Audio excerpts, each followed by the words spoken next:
furry torpedo to the jugular. This is Honey Badger Radio, radio with bite.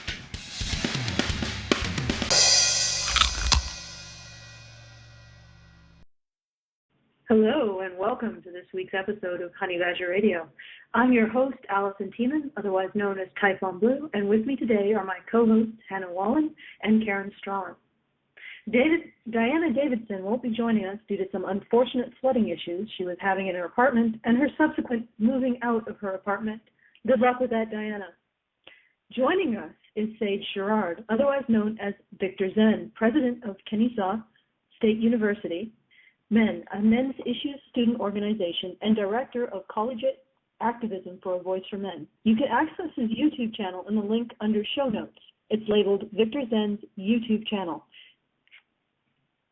Please go and check out his videos. Also, go and watch Karen's 2 new videos, Feminist Shaming Tactics and Updates and Events, also in the show notes.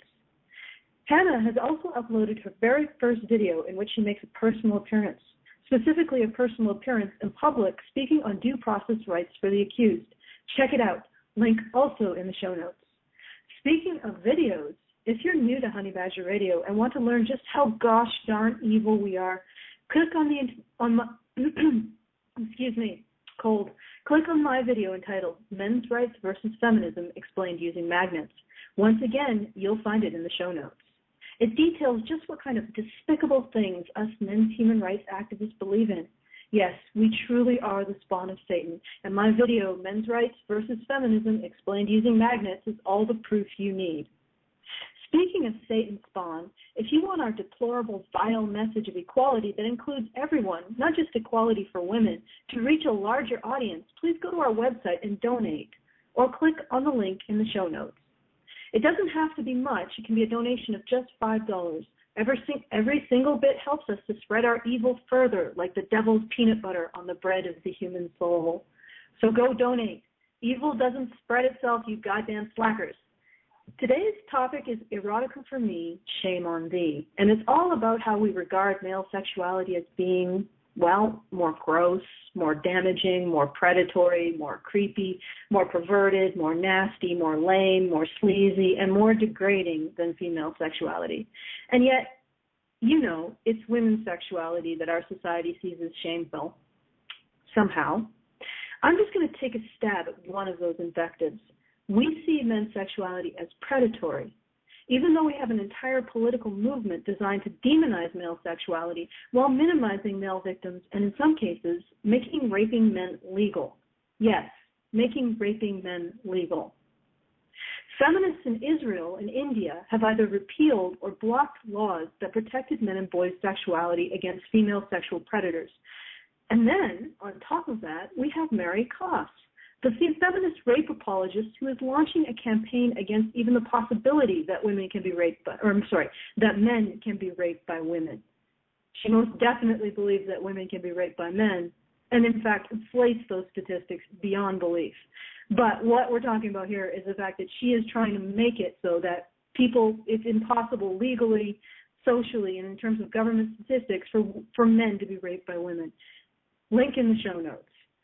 Feminists talk a lot about rape culture, yet throughout all of history, even when laws were obscure, weird, or downright bizarre when it came to punishing men raping women, vigilante justice could always be counted upon to take up the slack. Even in those brown people countries that are so much more morally primitive than our wealthy white nations, if a man rapes a woman, you can expect violent retribution from the woman's brothers, uncles, families, fathers, and male cousins. Not just against him, but potentially his entire tribe. But here we have, for the first time in history, a group of people who are pushing to make rape legal and marginalize rape victims. And they are a group of politically organized women, and they are pushing to make raping men legal and marginalizing male rape victims. We say that men's sexuality is more predatory than women's, but there has never been a politically organized group of men pushing to make raping women legal and marginalizing female rape victims. Not as some mysterious byproduct of patriarchy, but as documented actions taken in a court of law or in academic journals, or as consultants to government agencies who are supposed to be protecting all victims of sexual violence. Women have essentially created a government-funded literal rape culture, not a bullshit one, directed at male rape victims. And men are supposed to be the rapey ones.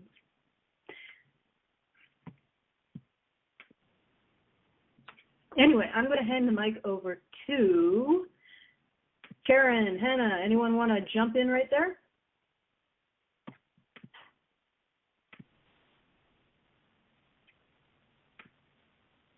Hello. Hi, sorry. That's okay. Hannah, you want to go or me first? You first. All right. Well, as far as porn goes, and how it applies to rape and all of that stuff, male sexuality, the whole bit. Honestly, it's. I don't even understand how you can consider male sexuality to be some kind of vaunted thing, some kind of lauded thing. That feminists will say, well, men are free to be sexual, men are free to be however they want, right? Except for the moment that they make a misjudgment, they can go to jail. That there were seduction laws on the law books that made seducing an unmarried woman a felony. And some of those laws in the U.S. were on the books until, I think the last one that I saw was, in the 1960s, right? A felony to seduce an unmarried woman. And the whole idea that a woman who has had sex with a man outside of the holy union of matrimony, this is the only thing that would make it a clean act, right, is that it was for procreation and it was the holy union of matrimony. The moment she had sex that was outside of that, she was considered soiled. Well, okay, so if coming into contact with male sexuality makes you dirty, then what is it that we think about male sexuality, right?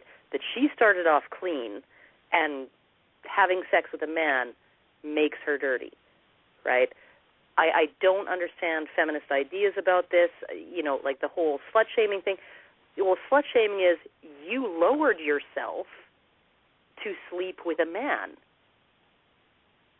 right? You lowered yourself to the point where you had sex with a man, and not for a price, not for the price of a wedding ring, not for the price of a house and 2 kids and a white picket fence, right, and a commitment lifelong, but just for nothing, just for kicks, like you horrible slut. How could you cheapen yourself like that, right? But, I mean, it's basically the entire thing is a slam against men. It's a slam against male sexuality. Male sexuality is so cheap and so dirty and so nasty that he has to literally put a $15,000 diamond on her finger, right, in order to get access to it. It's absolutely ridiculous to think that male sexuality is somehow accepted and female sexuality isn't. The whole idea of everything is that male sexuality is seen as dirty by default, and female sexuality is seen as clean and harmless by default. And when a woman sleeps around, she's viewed as harming herself. When a man sleeps with a lot of women, he's viewed as harming his partners. It's absolutely ridiculous. Their thinking is completely backwards. Go ahead, Hannah. And there's a second aspect of this that goes right along with that. Women are also treated in the slut shaming thing as harming other women. Yes. When we sleep with men, when we sleep with men without marrying them first, we're strike breakers, like we talked about before last week. It's crossing that picket line and providing availability to men who haven't had to work for it, and or at least not in the way prescribed by the controlling social norms of female society. And so by violating that, we're basically, if we have, we violate those norms, in violating that, we're communicating to men that they maybe shouldn't have to abase themselves just to have companionship and just to have sexual relationships. So it's kind of it's an attack. Slut shaming is an attack on male sexuality and male sexual freedom, and it's also an attack on women who choose not to demonize or devalue male sexuality. How dare you appreciate male sexuality enough to treat it as equal to us? So in a way, it's a form of elitism, and it is pretty much controlled by women. Yep.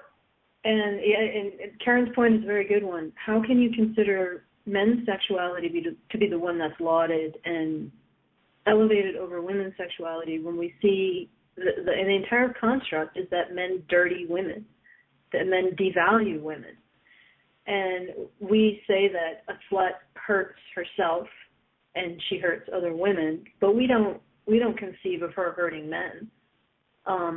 We don't see women's sexuality as being, we don't even see women's sexuality as being damaging when, we have a woman with who's drugged a man, and maybe she's quite heavy, making the potential damage even greater. And I remember this one anecdote that was really horrible, and for people who get easily squeamish, you don't want to hear this one. There was a woman who found a man who drank too much at a party. He ended up passing out in the coat room, and he woke up to find an enormous woman riding him, and incredible pain in his penis and his pelvis area.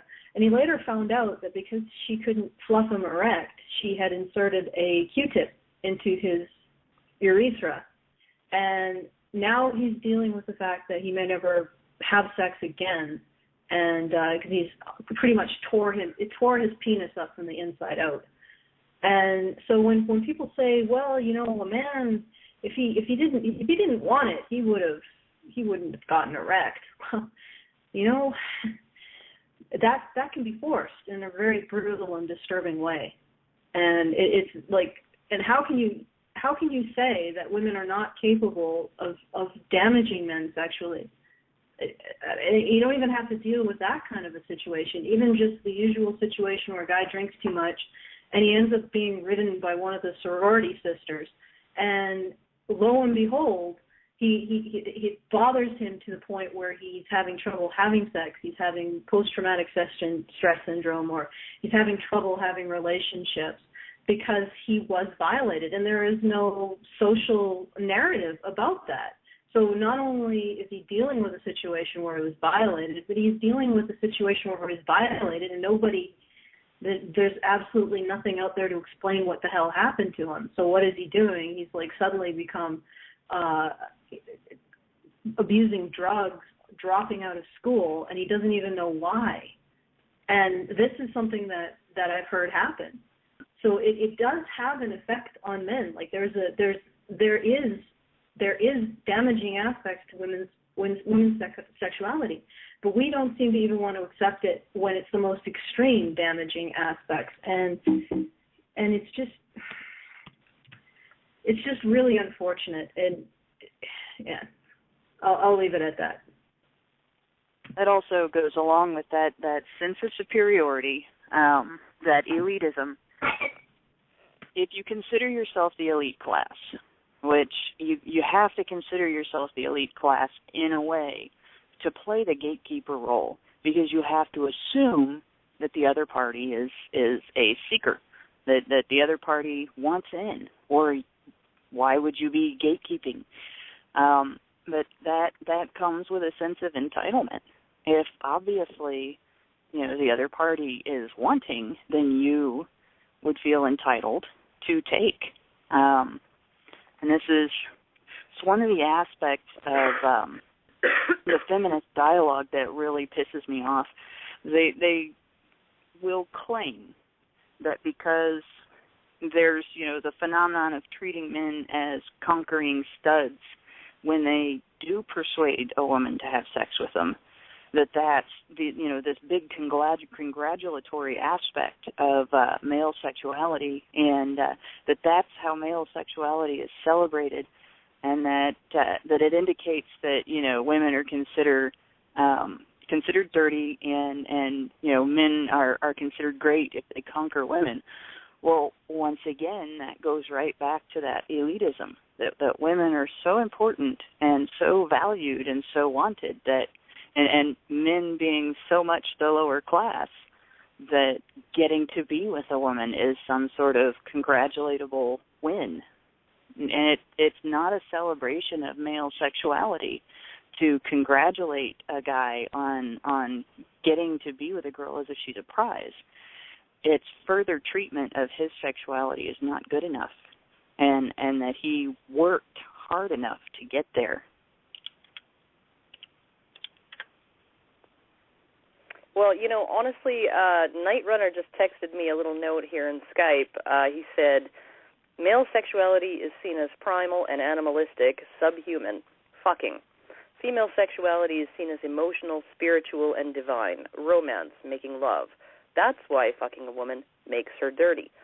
Now, I would definitely agree with that assessment, but you have to sort of look at why is female sexuality seen as emotional, spiritual, and divine rather than the other. And that there's a whole lot of biological and cultural baggage that makes that the case, that sort of draws that line between fucking and making love. And this is why, I think this is why women can get away with reading 50 Shades of Grey on the bus, right? They can read it on the bus, and it's like it's the most graphic, from what I've heard. I haven't read more than a little bit of it because the writing was so bad, but it's hugely graphic, kinky, nasty, dirty freaking book. And women are reading it on the subway on the way to work, right?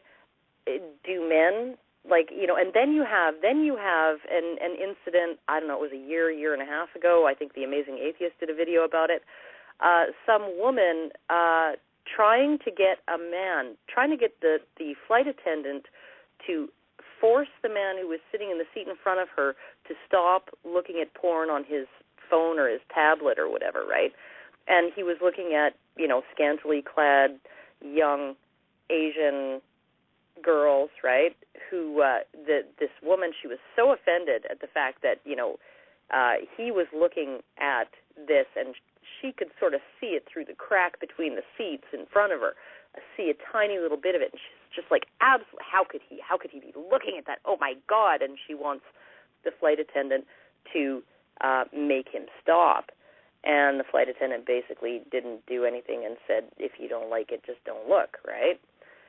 So, but it was just, this is the difference, right? Women can read their porn anywhere they want because their porn is considered to be emotionally driven and intimate and all of these. It's 50 Shades of Grey ends with a happily ever after. They end up together. It's not just two people fucking and then going their separate ways.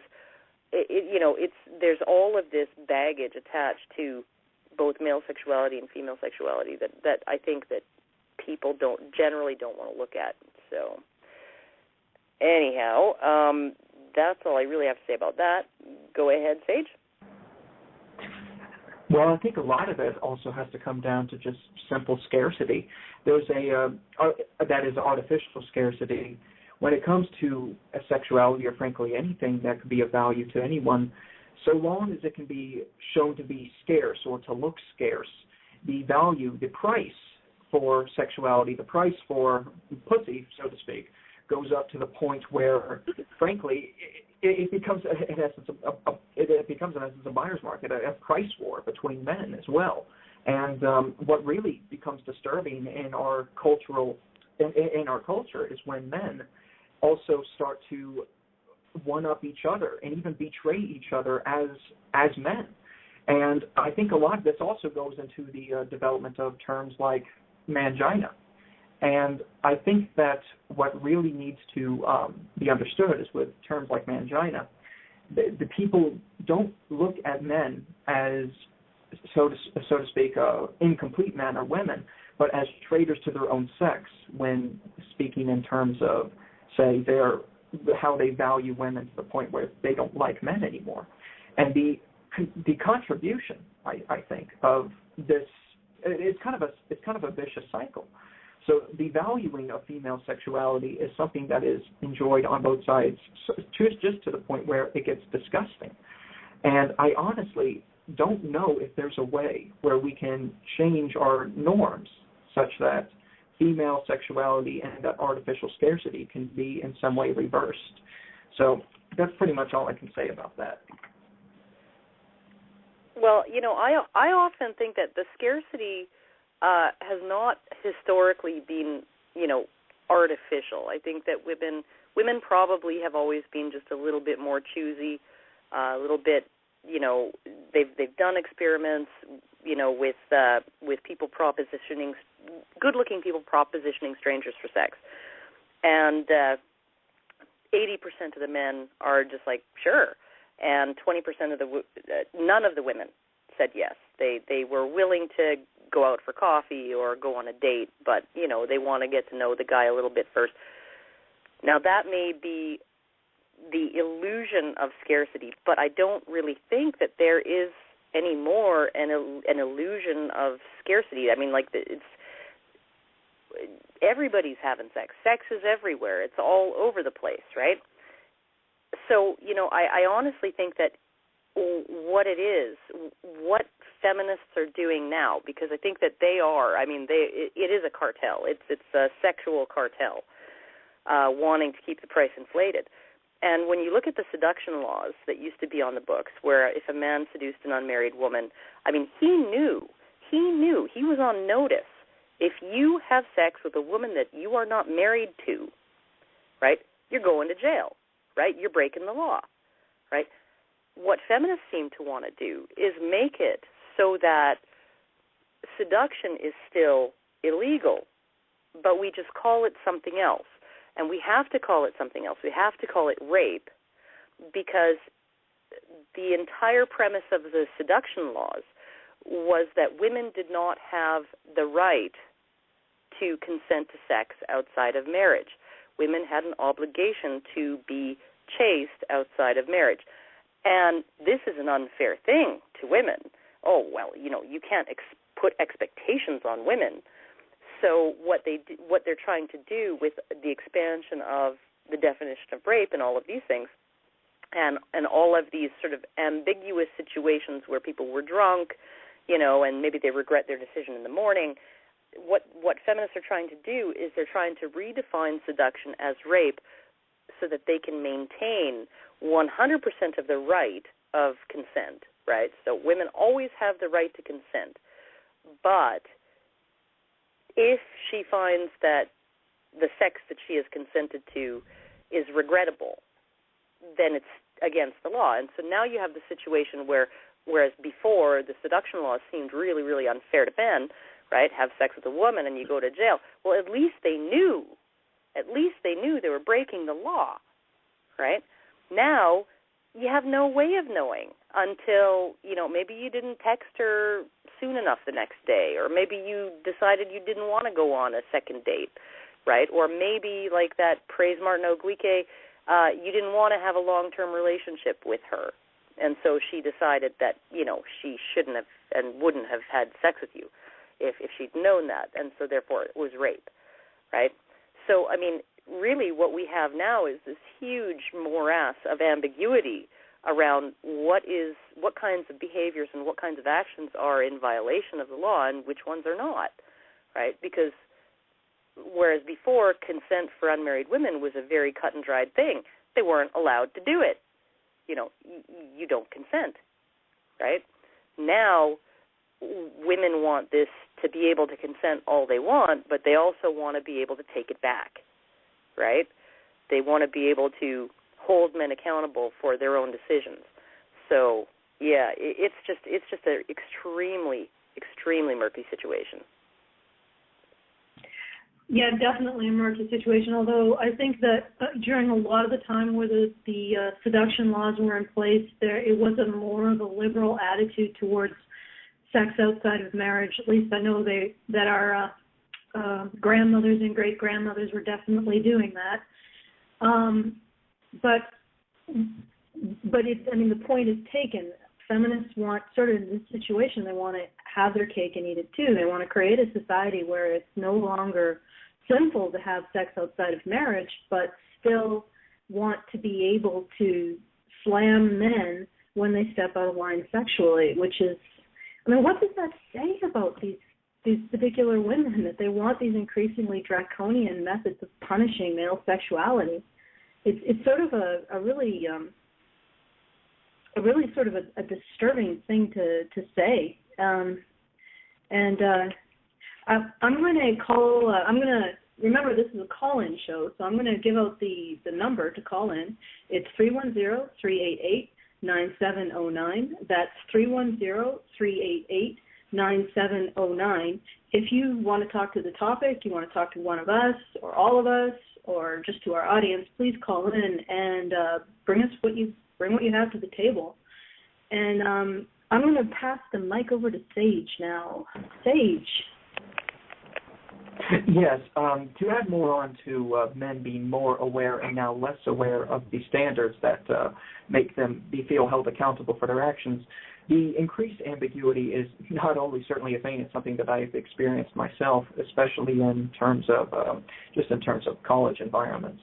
And a lot of what's really strange about it is that I get a sense, not a strictly logical, clear-cut sense, but a sense of when just anything I do, even in the spirit of niceness, even if it's not chivalric, even if I do anything nice, I feel a vibe. A vibe, I cannot really describe that well, but a vibe that I know I'm about to frustrate women in the room. What should I do? Should I back off? And that fear, it comes as a fear, and it sucks. It's this level of, how should I say, pressure that comes with the understanding that you're violating the norm, but you don't know what it is. And the kind of self-censorship that comes from it, from whatever values men could be raised with, I think it's, in a way, a kind of a cultural manifestation of codependency, where men are taught to obsess over the problems of others, namely the problems of women, and to elevate those problems above their own concerns. And it ends up getting to the point where if you feel that a woman is unhappy or a feminist is unhappy or whatever, for any reason, then you fucked up, even if you're not too sure how you fucked up. So what I really, really, really want to know is exactly how men could kind of break out of this cultural codependency and assert themselves without having to lose out on their reputation, their prospects, their careers. It just, to be blunt, it just sucks. And I think one of the most important things that men can do is to reassert themselves and to not feel that they have to prove themselves to complete strangers. And I feel like I could talk more on that, but if this is something that we could elaborate on over the duration of the show. Well, I actually wanted to speak to something that was said earlier. I really appreciate what you have to say, Sage. It's nice to get a man's point of view on this show to these issues, because it does get a bit abstract when it's a bunch of women speculating. But I did want to speak to something that happened earlier, or was said earlier in the show, and put my 2 cents in on this being more of, well, perhaps we won't judge more or less, but this also being a cultural phenomenon. We live in a culture where men don't really have a mythology that unites their sexuality with spirituality. We do have something very akin to that for women, which is the whole mythology surrounding the virgin birth and the idea that a woman untouched by man was impregnated by God and gave birth to his son. And, I mean, if you can't see the female idolization and the female idolization or the idolization of those aspects of female sexuality, reproduction, pregnancy, birth, breastfeeding, motherhood, that are separate from male sexuality. It's like they cut male sexuality out and gave it to the dark side. And I think living in a society with that kind of mythology, that's going to affect how men and women view their sexuality. And even though we say we're a fairly agnostic people now, we still have the remnants of that mythology. I think it's in feminism. And we're still dealing with that.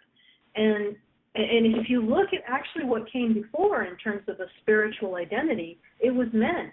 The penis was considered the source of life and the source of divinity. So that was how the divine came into the world, was through the penis.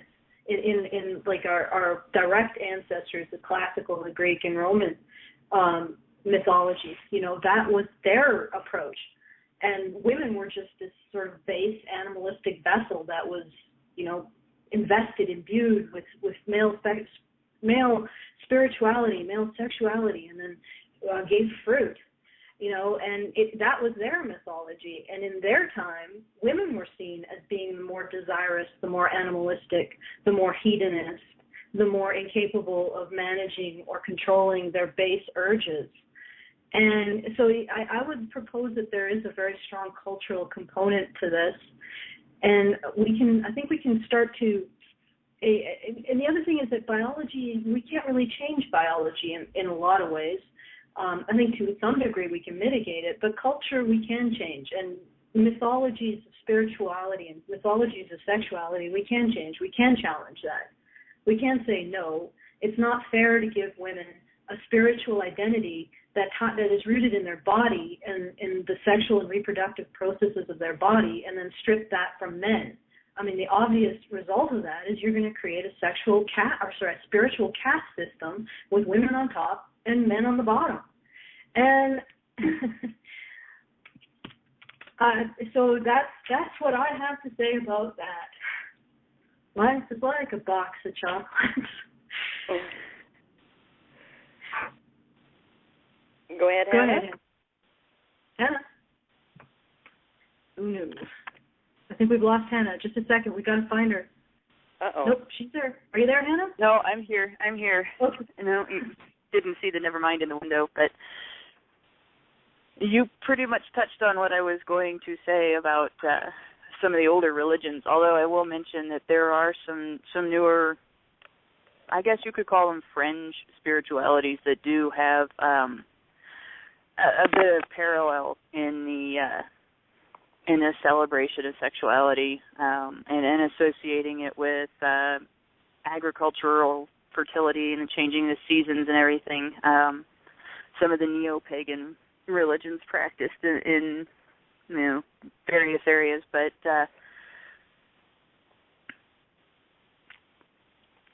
basically, well, even those though, there are feminist aspects to that. Like if you look at Dianic Wicca, I don't know if any of the listeners happen to be pagan, but Dianic Wicca takes the parallel aspects that are in other traditions of neo-paganism and sort of cuts off the male side and emphasizes the female side. So it's another aspect of religious culture where they're still doing the same thing that the Christian faith and the other modern faiths have done. Yeah, and actually, what's interesting about the pagan faiths is one of the faiths. First of all, Christianity is disappearing; it's losing all of its men. They just pour out of the churches as soon as they hit 18, like a rat out of the aqueduct. But one of the pagan faiths that actually is increasing its male membership is Odinism, is the worship of the Odin father in Norse mythology. And I just thought I would throw that out because that does give men sort of a spiritual role as a sexual being, as a father, and as a husband, And it's powerfully attractive to men for the obvious reason that it ties their bodies and their masculinity to spirituality. Well, one thing that I found just kind of interesting about what you and Hannah were just saying about earlier religions, maybe even predating or having their roots prior to sort of widespread agriculture or the heavier technologies of agriculture, maybe before the plow, when you're planting vegetables with a hoe, men and women can do that, but when there's a plow pulled by an ox, there needs a lot of upper body strength, and men tend to take on the greater burden of the work at that point when those technologies are created, right? So if in these sort of more egalitarian societies, male sexuality was seen as quite valuable and elevated, and women were seen as more animalistic, and I just find it ironic that it is in the patriarchal societies, right, the highly patriarchal societies where there is the huge division of labor and and men and women have like extremely disparate roles, where this elevation of female sexuality as purity and as clean and creative and vaunted and all of these things, and easily sullied because it's so precious, that it is in these societies, right, that, the societies like in the Middle East where, you need to cover up because your sexuality is so precious, you don't even want the wrong eyes seeing you, right? You don't even want lowly male eyes to be looking at you because, even just the male gaze itself could damage you. That it is the highly patriarchal societies that elevate women's sexuality to that degree. And what we're seeing now with feminism is, I think it might actually be maybe the first time in history that there has been sort of a political force or a social force attempting to keep female sexuality elevated in that kind of way, in an artificial way, in a legal way, even when men and women are becoming more equal to each other in status and in all of these other areas. They still are trying to force us all to see female sexuality as pure and harmless and wonderful and good and giving and virtuous and all of these things that were attached to it in patriarchal societies that were the reasons why we need to put restrictions on who can touch this woman because she is so pure and elevated and all of this other stuff, right? Now they want to remove the restrictions on women, but they still want to keep that inflated vision of what women's sexuality is. And I think that they're doing what they're doing is they're attempting to use rape laws and sexual assault laws in order to do it. Like honestly, I have said before that when the symbol, when you're looking on Facebook and you see the newly engaged, it's the woman's profile, she's just gotten engaged, and what does she change her profile picture to? It's not herself and her fiancé. It's not even her with a great big smile on her face. It's a picture of the ring, right? And a brag about how, he bought me this $15,000 ring. And I'm thinking to myself, well, no wonder everyone gets so upset when a woman gets raped. Like $15,000 is grand larceny, right? And it cost this guy $15,000 for, long-term access to this woman's vagina, right? So this is what they want to do. This is how they want it to work, is that no matter how cheaply women sell themselves, they're still going to be able to demand a heavy, heavy price. Yeah, and actually, when I'm listening to you, $15,000, is she worth it? I highly doubt it. I mean, really, like, save up $400 and buy a Venus 2000. Look it up, and you'll probably get better sex from that than you would from most women. And with that, I'm going to call again for callers to call in. The number is, once again, 1-310-388-9709. That's 1-310-388-9709. Call in if you want to chat, you want to talk about the show topic, you want to yell at me for being such a damn misogynist. And I'd also like to remind you, before we go to commercials, because that's what I'm about to announce is commercials, and then after commercials we'll start taking callers, I want to remind you to donate. The donation link is in the show notes. Just scroll on up and take a look, and it's right there, right under the show description. So please do donate to help spread the evil, because spreading evil is what we do. And now let's take some commercials. Ow! on you, healing feminists, you vipers, you dragons, you evil monsters. Oh, hello everyone. Didn't see you there. Angry Harry here. Still fighting after all these years. So don't forget to visit angryharry.com to arm yourself with cognitive cluster bombs. Bombs with which to blow the wicked feminists to smithereens.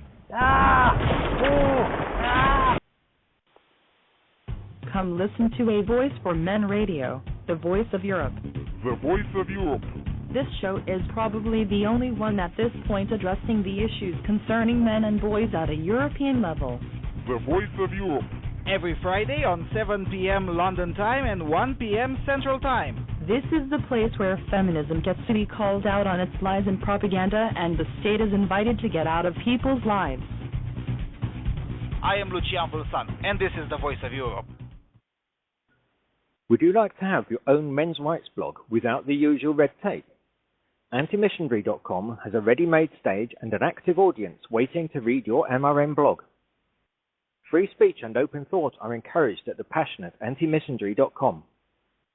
Take advantage of a long-standing community of activists committed to solving planetary misandry. A decade of investment in your future. Antimissionary.com.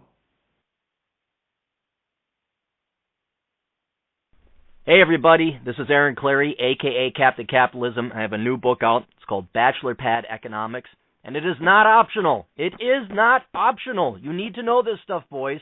It's basically the financial advice Bible for men. It carries you from the age of 14, like auto repair, maintenance, school, college, career, entrepreneurship, all the way until your death. So if you haven't had any kind of training, your parents haven't sat you down and taught you about financial planning, this is the book you need. It's available on Amazon.com in paperback and Kindle. That's the sound of a glass lens being broken. Most people view the world through a narrow lens, ignoring factors and concepts that don't fit their predetermined worldview. I'm Della Burton, author of Breaking the Glasses, written from an anti-feminist perspective with a focus on men's rights and certain social issues with an unconventional spin. You can check it out at breakingtheglasses.blogspot.com. Join me in breaking those dogma-tinted glasses. Hello, this is Fiedelbogen. I don't like feminism, and I'm not shy about saying so. I don't want to argue or debate with feminism. I want to put it out of business. And on the Counter-Feminist blog, I discuss 1,000 ways, both large and small, to make this happen. Point your browser to counterfem.blogspot.com. Welcome to Revelations with Ellen Pitsey. For so many years, feminists have been able to demonize men under their artificial argument called patriarchy. Hi, I'm Dean Esme. Join me and Aaron Pitsey every other Saturday on Revelations with Aaron Pitsey. We air at 4 p.m. London time and 10 a.m. Central time in the U.S. every other Saturday. The truth is that men and boys aren't privileged in our society, and domestic violence not a gender issue. Join ABFM radio director James Huff and ABFM news director Robert O'Hara every Tuesday night at 8 p.m. Central for A Voice for Men News and Activism. This is the weekly radio show that brings you news from the front lines of the men's rights movement, along with interesting and important guests. Come and get your weekly dose of news and commentary about what's going on with the state of men and boys all over the world, and what's being done about it. Listen every Tuesday night at 8 p.m. Central Time. The time for waiting on the sidelines is over. The time to act is now. And we're back. This is Honey Badger Radio, and the episode is Erotica for Me, but Shame on Thee. I'm going to hand the mic over to Hannah because she has something really quick to say about diamonds. Hannah. Have we lost you again? Hannah. Oh, goodness. Hannah. Oh, I was muted. We lost you down the diamond line. Yep, that's what it was. No, this touches back on that earlier discussion about engagement rings and the expense of the diamonds and everything. I think one of the things a lot of women in particular, but a lot of people in general don't realize is that a huge portion of the diamond market is fueled by blood. And there's two ways that you can look at that. There's conflict diamonds. Those are diamonds that have helped fund the civil wars in Africa. The sale of those diamonds, the money from those diamonds goes to support death and killing, blood and war, and they're referred to as blood diamonds or conflict diamonds. But there's also an extreme level of danger involved in the industry, and so there's also a great level of risk taken to get those diamonds for those rings, not just in obviously the mining aspect of it, because mining in general is extremely dangerous and damaging to the environment, but also in transporting them because they have to be guarded, because they're a valuable item that people do pay huge amounts of money for. They have to be guarded against theft, and this is a risk of life and limb. And this isn't something that people need to guard because we eat it, or people need to guard because it's greatly valued for what it does either. It's just a decoration. So here we have this demand by women in general, buy me this thing to decorate myself with, that somebody may very well have died because it was sold, or somebody may very well have died protecting it. Yeah, that's pretty amazing, isn't it? That's how much Western white women's sexuality is worth. Yeah. We're going to go to a caller now. Robert. Robert, you're on the air. Hello, this is Robert. I've called in before. I wanted to thank you all for addressing the issues that affect men every day. But I wanted, I believe it was Girl Rights that discussed or brought up the idea or the book 50 Shades of Grey. And I work in an office environment. I work from home now, but I worked in the office earlier. And there was a woman there, and she's reading this book in the office, which I found a little bit offensive because I read GQ and I read Esquire, and there's lots of pictures of men in like nice suits, or they're doing the thing.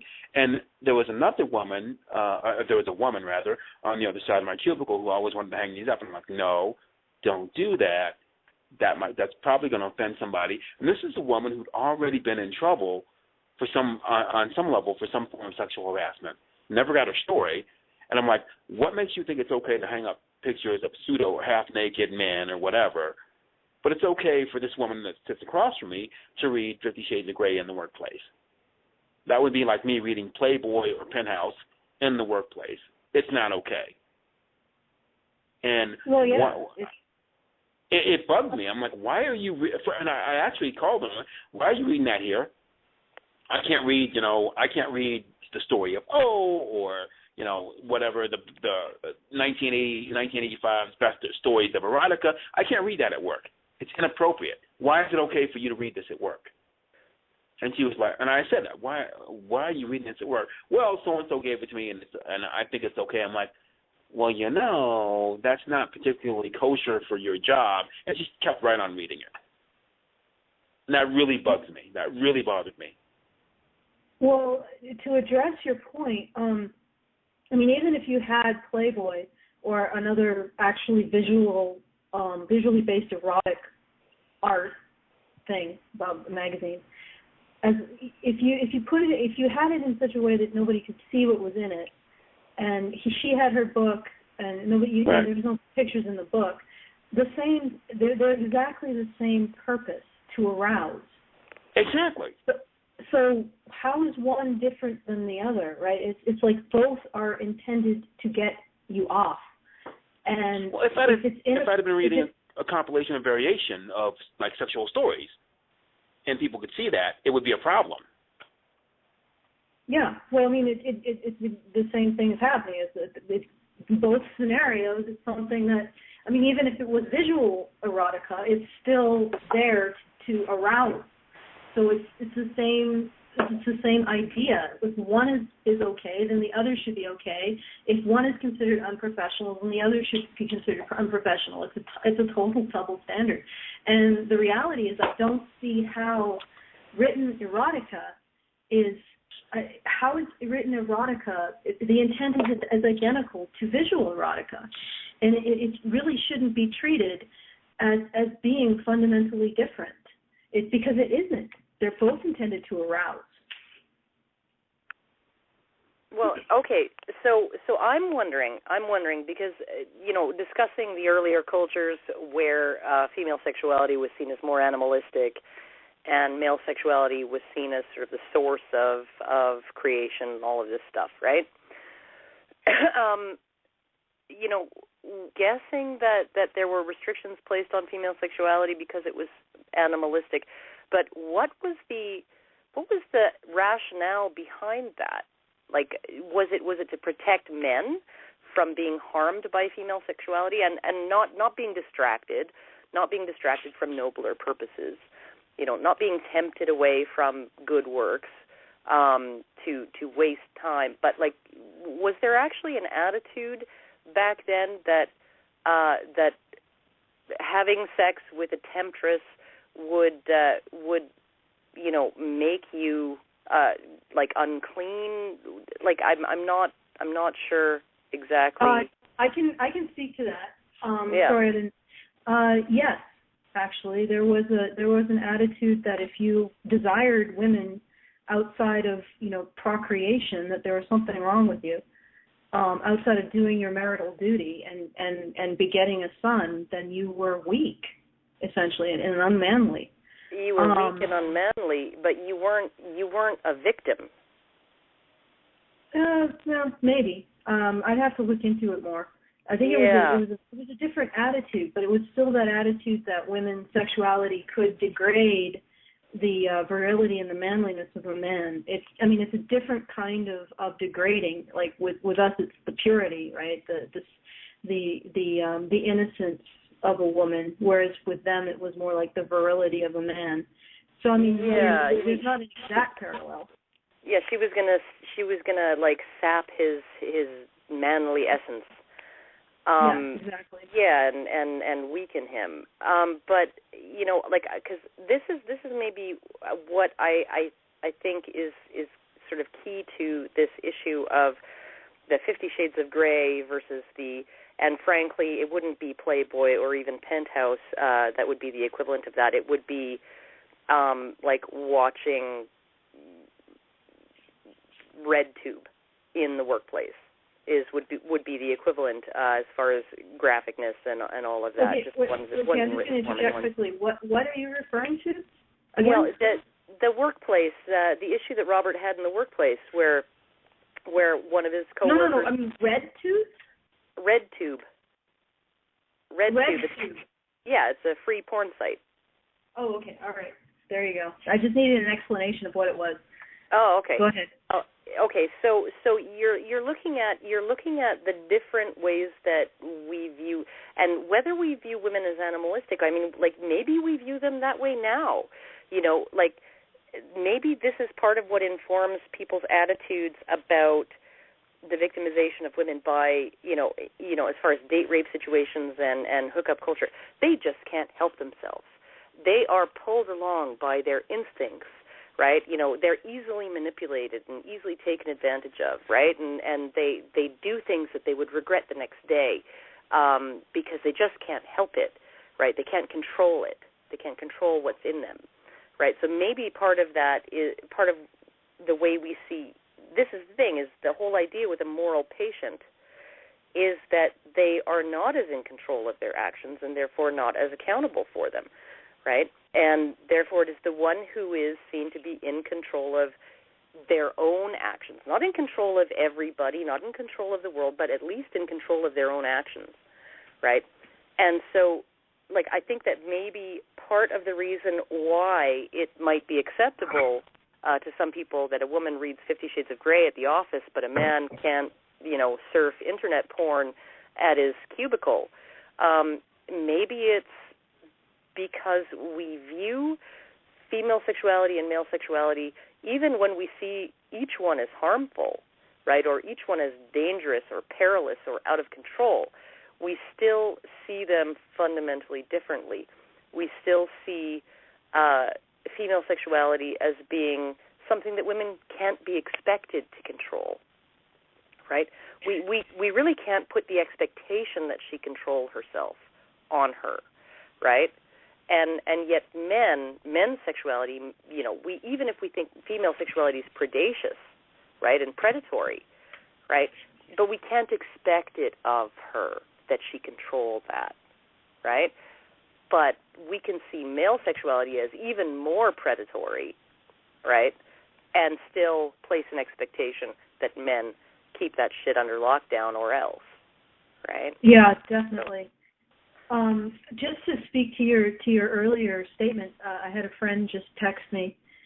Ancient Greek and medieval medicine saw semen as a man's vital life force, and health problems could result if he wasted it on women too freely. Yeah, thanks for texting me that. My boyfriend's always complaining about that too.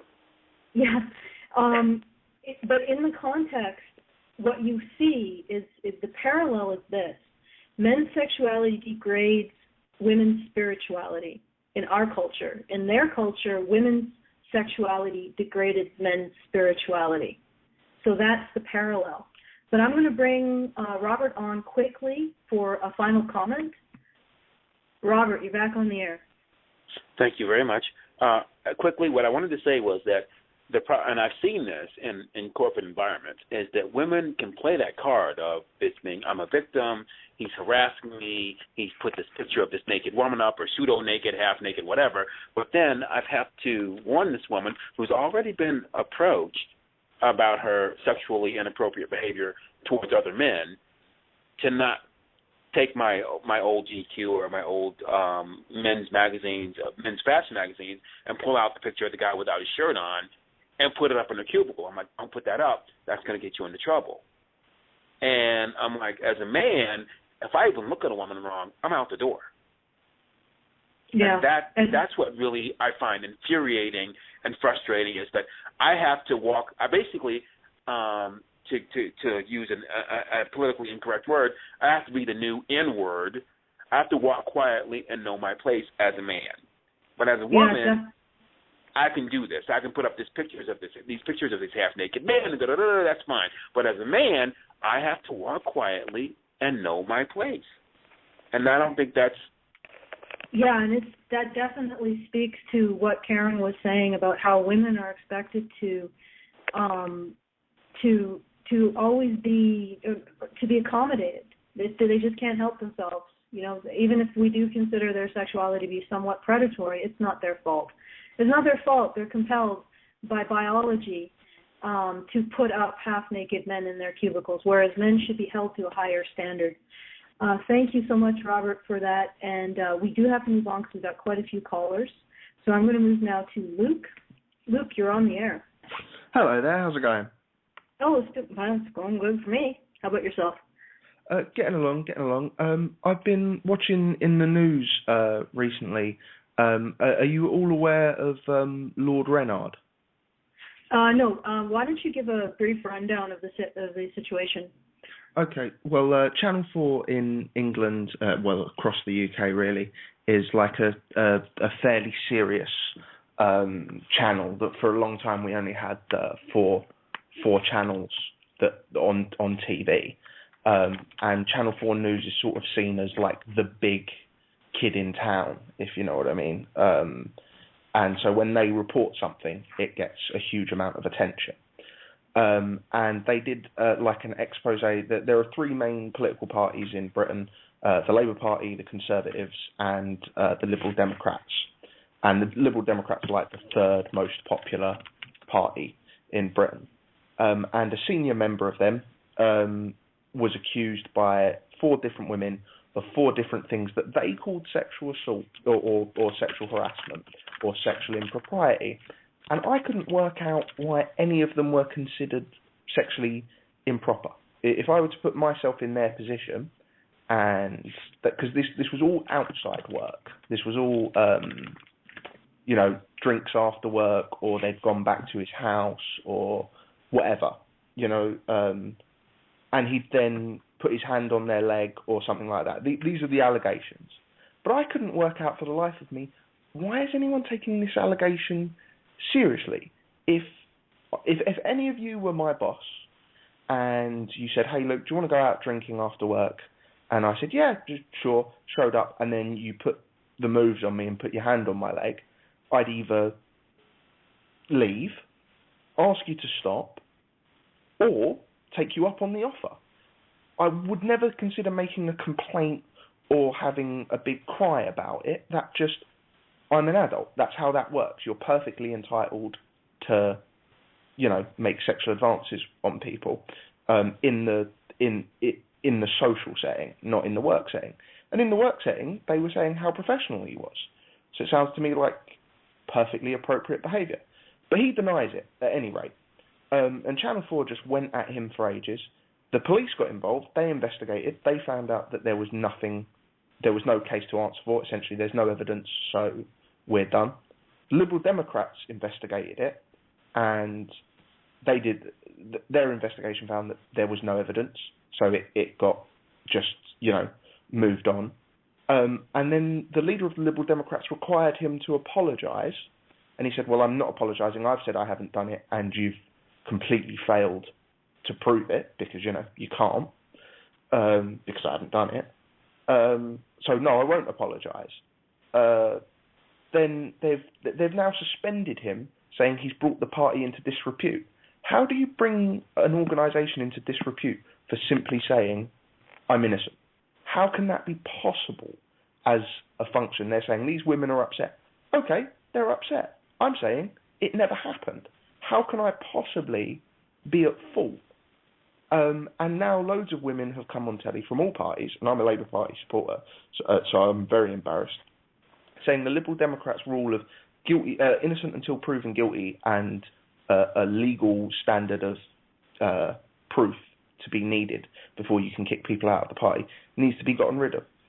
It's just the most unbelievable.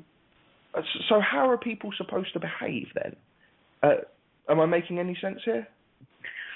Well, you certainly are making sense to me. From what I can tell, you're saying that even if your boss takes a pass at you outside of work, and then you say no, I'm not interested, and that's the end of that. Well, no harm, no foul, right? The sexual harassment laws should come into effect when your boss says, have sex with me or else, right? And I mean, while I was listening to what you were saying, I was thinking about a scenario. Maybe my fellow co-host can chime in with the particulars about a female CEO who would brag about, not just sexually harassing her male employees, but literally sexually assaulting them. And she bragged about it in an article. And it's unbelievable listening to what she thinks she has the right to get away with. Talk about a double standard. And she would be doing this and mocking them if they got upset. And so I take your point. It is a little iffy, I think, for bosses to hit on their employees. But certainly, if it's outside the work environment and you take no for an answer, I mean, if it ends there, is that really a crime? And yeah, so I do take your point. But on telly, they're treating him as if he's guilty. Every time his defence people show up, they say, why won't he apologise? Well, first off, because he says he's innocent.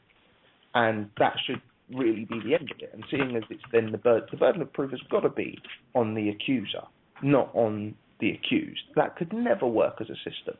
But it's simply because it's a man, and then it's like, well, this is unfair. You're going to let people get away with it. Well, yes, that is an unfortunate consequence of innocent until proven guilty. But change that rule, and then we're just going to allow people, as and when they like, to kick people out of their organisations or kick people out of or arrest people or whatever. No, if you're going to go around, and I can't believe these people are crying on TV about an incident that I cannot imagine ever being upset about. I just can't imagine. Well, I'm sorry, but to interject something here, I really do think this ties all back into what Karen was talking about with nebulous standards that have erupted after history of clear standards. And what really is just disgusting about all of this is that there's no way to predict just how insane it's going to get. I mean, I remember stories.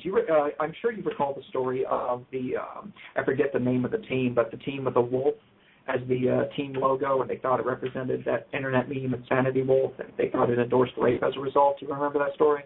Yeah, the Wolverhampton, yeah. Something like that. Yeah, and then we had this Florida Business Center. The logo had a tie in it, and they're saying that women cannot be in business because a tie represents men, and men can be in business. And then we get to a girl being I forget again. I'm just really bad with memory today, but then we have the whole coffee gate incident, inviting a girl out for coffee in an elevator, and it just all comes out to this complete cognitive dissonance where we say that women are unrepresented, that their sexuality is underrepresented, that their opinions are underrepresented, and yet they can get the entire media to come to their beck and call just for any reason. A social movement can start for any reason. And to be honest with you, I don't have an explanation. I wish I did. And you're absolutely right. I do not understand how anybody could be upset about any of this. But I think that a lot of the solutions that we could talk about could just be in terms of, again, asserting oneself. I mean, there have been times, I'm going to go ahead and close on this. There have been times where I would just think to myself, you know what, I like tits. Is that okay with you all? So that's my thoughts on that. Exactly. Yeah, and thank you for your call and what you brought to the table. It's appreciated. Did you have anything else that you wanted to add at all, Luke? Well, it was just that even when the conversation went on and they were saying, why should women have to put up with this? Again, what exactly they're expected to put up with, I'm completely confused. Behave like adults, you mean? But then they started saying, well, shouldn't we deal with this the way we used to by just slapping them? It's like, hang on, so someone makes a sexual pass at you and your response is physical violence. Play that the other way round. If a woman put her hand on my leg and my response was to turn around and slap her, could you just imagine the outcry? Yeah. Oh, yeah. No, it's ridiculous. You know, and frankly, one of the things about the refusal to apologize, and this is one of the things that ever since society, especially American society, but Western society in general, has become extremely litigious, is that nobody wants to ever give a formal apology for anything because an apology is seen as an admission of wrongdoing. It is seen as a confession that I did wrong. And this is why this guy is absolutely so 100% in the right to not apologize. If he didn't do anything wrong, he should absolutely not apologize, because it will not stop at the apology. Just like with Larry Summers, president of Harvard, who ended up having to step down after only 2 years as president because he said something that offended some female academics, and then it spread to the media, and oh my God, he said what about women? Oh my God, he said they weren't as good at math and science as men, which isn't even what he said. But now he has to step down from his position, and he issued 3 public apologies over that, and they still insisted that he step down, right? And his first mistake was to apologize, because when you apologize, you're telling people you have something to be sorry for. And if this guy didn't have anything to be sorry for, fuck their demands for apology, right? Fuck them. Fuck them if they can't take a joke, right? Fuck them if they want him to apologize. You know, fuck him 8 ways from Sunday. No apology, right? Apology is actually political suicide. It totally is political suicide, right? So kudos to him for not apologizing, and that's all I got. And the other, just really quick to add on top of that, sometimes not only is an apology political suicide, but also even apologizing for various aspects of something. You know how sometimes somebody would say, okay, well, I didn't do the wrong that people have been accusing me of doing. But I see that somebody could have misinterpreted what I said or what have you, and I'm sorry for that. You can't even do that, really. Any apology whatsoever, as Karen had said, is not only just an admission of guilt, but also essentially, in America, it really does come off as permission to attack one's own credibility. And I think this contributes not only to a flawed narrative, but also just to a kind of a desperation of the people to look for any excuse to feel superior to one another. There's just a lot of mass insecurity going on. I think there's also the aspect of why they're demanding that he apologize for something that there was no evidence that he did. So here you have, they go after him for these supposed offenses, and nobody can find any evidence of it. They know for sure that he's not proved to have done it, and they're still demanding this apology. I think it's about putting that uppity male in his place. That we can, even if we can't prove you did something, we can make you acknowledge it, and we can make you humble yourself, and we can make you degrade yourself by apologizing, because no matter whether you actually did it or not, you have offended the women. Thanks for that, Hannah. Yep, and that's the eternal problem, isn't it? Offending the women, scaring the women. And I'm bringing California men on board onto the mothership. Hello, California men. You're on the air. Yes. Hello. Hi. Great talking to you guys. Well, I have two questions. One question I have, first of all, have you guys heard of Alfred Kinsey? You mean he was I think one of the first people to do like a sex research department, the first to gather up statistics on sexuality. He wrote what was it? Something about the American male back in 1948, and then another one about. Yes, I do know Alfred Kinsey. Yeah. Okay. Well, I remember seeing a documentary about him, right?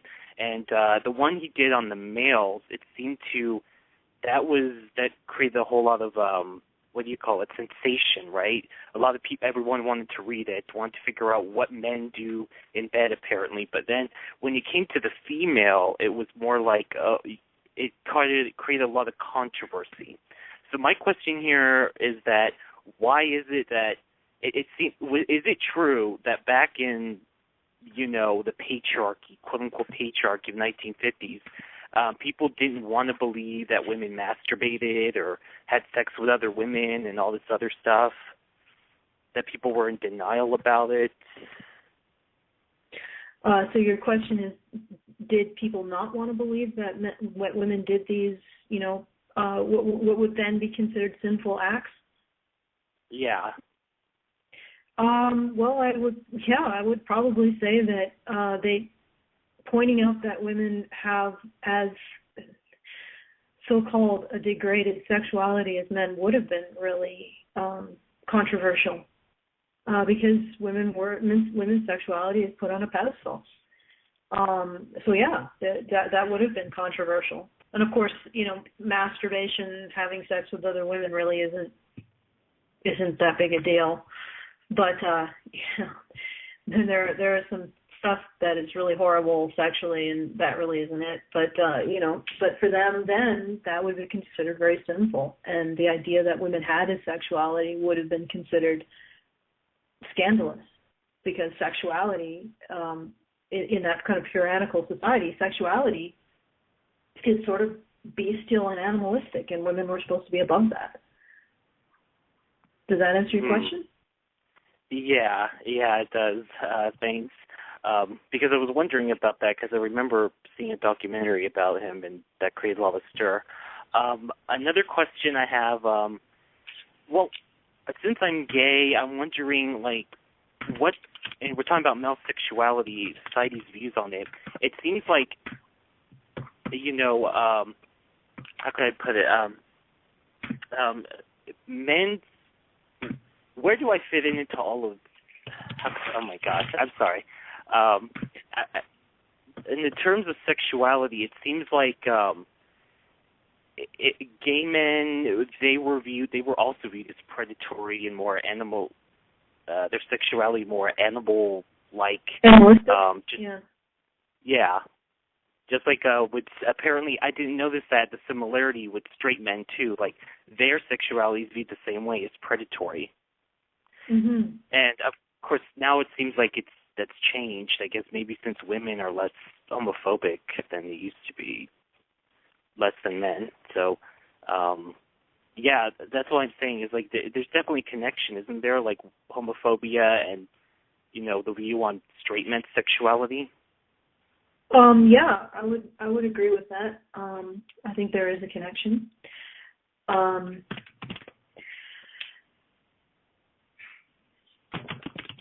The connection is definitely there. I think that in a lot of ways, the idea that men's sexuality is sinful or degrading, it sort of started with men's sexuality towards other men because it was the most distant from women, from being centered on women.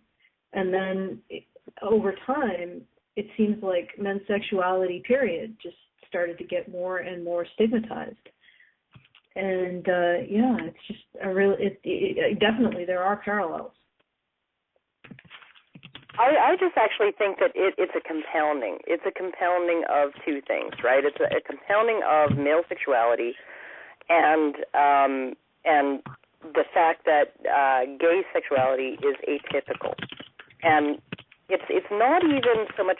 It's almost like the whole difference, the line drawn between intentional and unintentional. She can't help herself, right? She's not intending anything by it. She doesn't mean anything by it, right? Whereas with men, you always look at the intention. You look at the act, and then you look at the intention behind it, and you don't look at whatever they might be reacting to or whatever may have caused them that is outside of them. Their intention is always internal, right? And so when you have male sexuality being seen as internally intentional, right? It's a force that starts within them and it acts upon the world, as opposed to a force that is sort of acting on women from outside and is affecting them rather than the world. And then you look at it, gay male sexuality being atypical. It's the minority, and it doesn't fit in with the sort of the heterosexual, patriarchal man, woman, children, family kind of paradigm that has been sort of the base unit of society for ages and ages and ages. When you look at that and you think that you have this one thing that's seen as sort of intrinsically intentional, it's like malice aforethought and potentially harmful male sexuality, and then you add in the sort of the not typical aspects of gay male sexuality, then you have something that's sort of just a compounded effect, I think, is really what's at work there. And one of the things that got me is I actually was reading a story, I read a story about 2.5 years ago. It was a gay man who had twin daughters, and he had his daughters taken away by child services because a neighbor phoned and lodged an anonymous complaint or an anonymous report that they thought that he was sexually abusing his daughters. And the entire article was about how it was so homophobic, right? It was so homophobic to assume that a gay man is a pedophile. But I'm thinking, these are girls, right? This has nothing to do with homosexuality. This just has to do with, we're a little bit uneasy about the fact that he's gay, plus he's a man, right? I mean, lesbians raise sons all the time. So, I don't understand how that could have been spun as homophobia rather than demonization of male sexuality.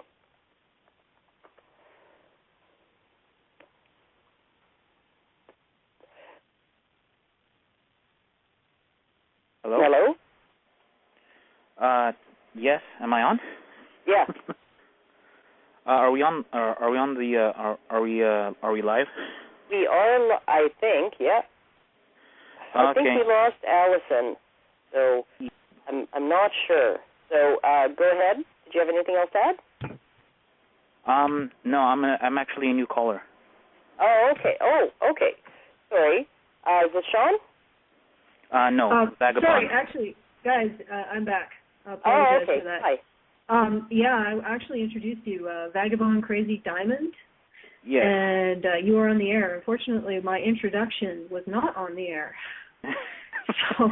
Yeah, you seem okay. Glad you're here, and I'll try to speed it along as fast as I can because I know you got lots of callers behind me. Yeah.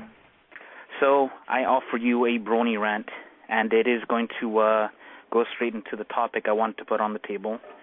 I'll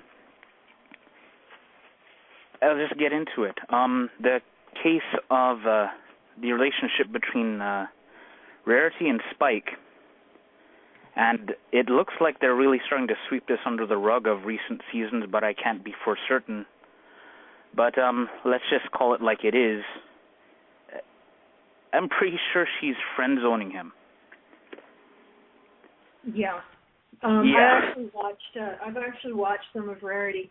I have to admit, the season finale, we're talking about My Little Pony Friendship's magic characters. I would say that the season finale of season 1, where Rarity gets upset at this stallion who treats her the way she's trying to treat him, was sort of the pinnacle of absurd. I'm like, lady, dude, pony, whatever. You're trying to get him to pay for your stuff, and he's getting you to pay for his stuff, and you're trying to get him to open your door, and he's getting you to open the door, and you're trying to get him to make sure that you don't walk through the puddle and get your hooves wet, and he's trying to make you, it's like, do you see the mirror here? Like, and there was no. There may have been some insight into her character because maybe she changed in future seasons, but there was. I found that episode to be pretty funny. And in terms of Rarity's friend zoning Spike, I don't know if I've ever liked that whole Spike has a crush on Rarity thing. But this unfortunately, My Little Pony Friendship is Magic is a little bit obscure for a lot of people probably listening to this show, so I need to keep this to a minimum. But thank you for the call. And it doesn't have too much to do with porn, so. Well, no. That was actually supposed to segue into the main thing that I was going to talk about, which was it does pertain to the way that men and women are seen sexually, because I asked once on YouTube, okay, if there's a friend zone for women, what is the equivalent for men? And it was probably comes to the harem that alpha males tend to keep, and that in both dynamics of friend zoning and harems, the disparity comes when men keep harems physically present but emotionally distant, and women seem to keep friend zones emotionally present but physically distant. And that's actually a really, really huge insight. That's awesome. Yeah. Oh, well, thank you. But and the thing is, the demonization of male sexuality reaches into this area in specific, because we're ignoring the fact that male sexuality is very heavy into the physical base. Female sexuality can be very heavy into the emotional base, but we're not seeing these things as equal. And in fact, you can get into a clusterfuck of defenses and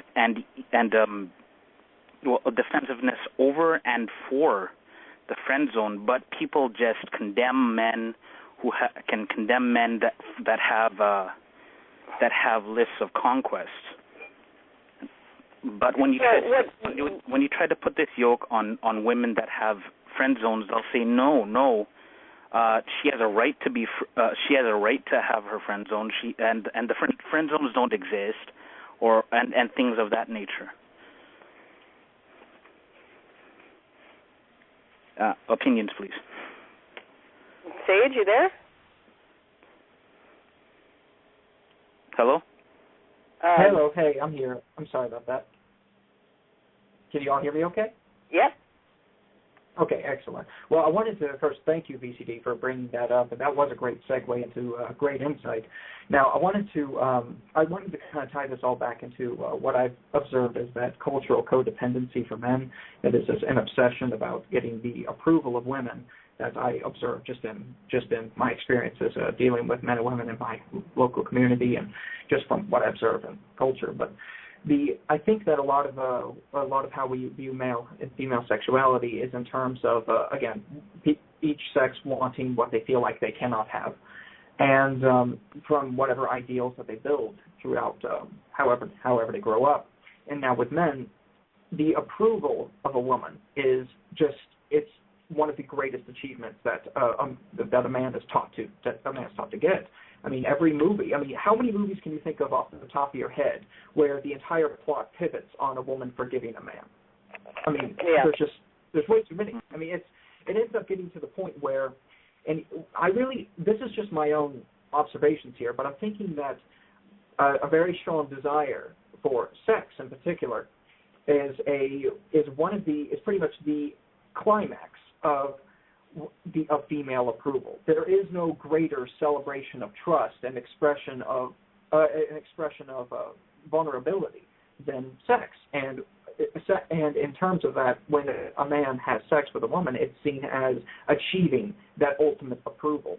Whereas that emotionally present relationship that you were talking about earlier that's kept physically distant in terms of the friend zone for men, this is one of those areas where a guy is left yearning for that ultimate approval. Whereas there is that equivalent for women where in the harem, that emotional distance, it keeps women distant from what they felt like they always wanted.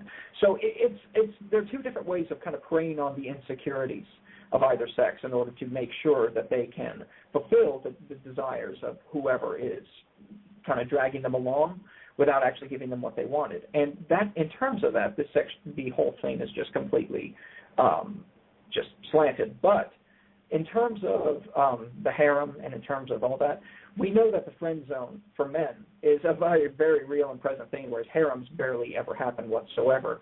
And I think that the frequency in which these things happen is, again, a testament of where exactly our culture lies and where exactly the biases lie. So your comments on that? Actually, we got to move along. I want to thank Vagabond Crazy Diamond for that excellent phone call and those excellent points, and also getting to catch up a bit on My Little Pony Friendship is Magic, Bro Hoof.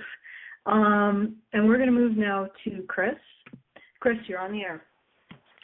Hey, everybody. How are y'all? Thank you very much for having me on. I've been subscribed and watching all of your videos for some time and really appreciate what you guys are doing for men. And I think you're doing some very important work. And I guess that sort of said, because there's all kinds of cool things you guys have been talking about, and I want to try to, focus on the comments I wanted to make.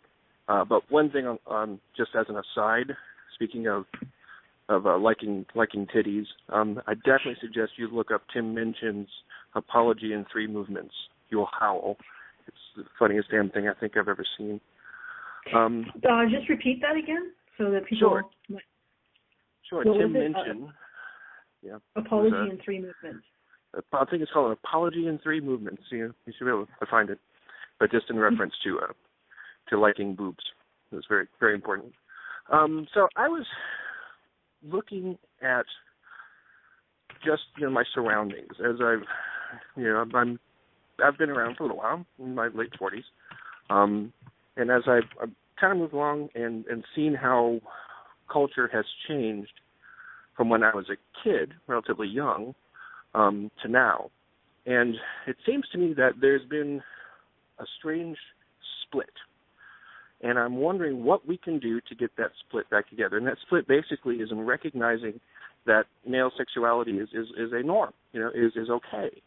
What can we do? What kind of things can we, as members of the MRA or MRA friendlies or just concerned individuals on the outside, what actual activism can we do? I mean, how can we address this issue? Is it a matter of promoting male sexuality and making it okay, elevating the standard?